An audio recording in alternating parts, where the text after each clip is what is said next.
So, ayan guys, kanina, nagsimula na tayong magbaklas ng mga pyesa. Inuna natin yung fuel tank at mga flarings niya. So, dito sa flarings, kung mapapansin nyo, may mga putol siya.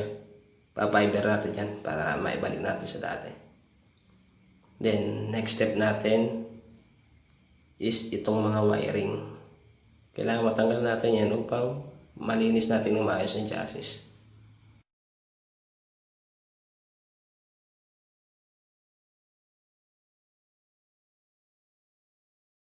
A few moments later. So wait guys, tapos na tayo sa pagtanggal ng wiring natin. Ang natitira na lang dito is yung susian at yung wire na galing sa stator natin. Mamaya natin tatanggalin yan. Next natin is itong air cleaner. Yan.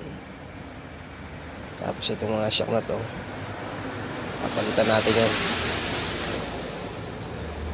Pati itong sonahan, tatanggalin natin po kung mapinturahan natin na maayos yung chassis. Ito namang engine natin, gagawa tayo ng panibagong video dahil kailangan i-overhaul yan kasi sira yung second gear,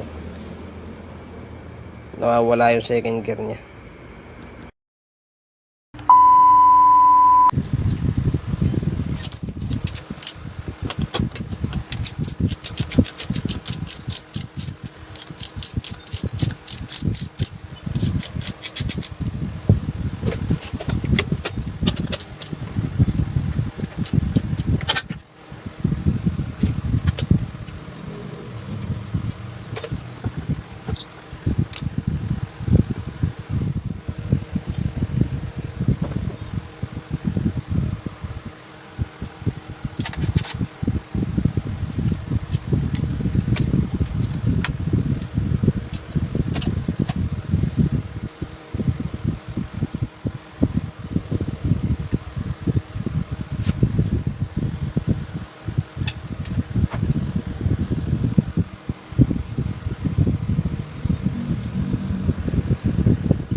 Yun guys, ito na yung ating chassis.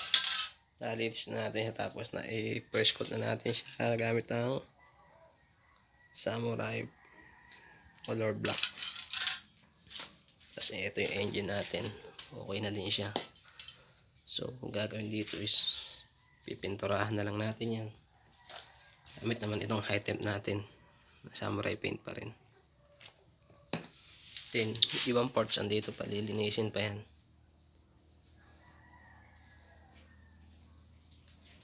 Tapos pipinturahan natin yung iba, then ready for assemble na yan.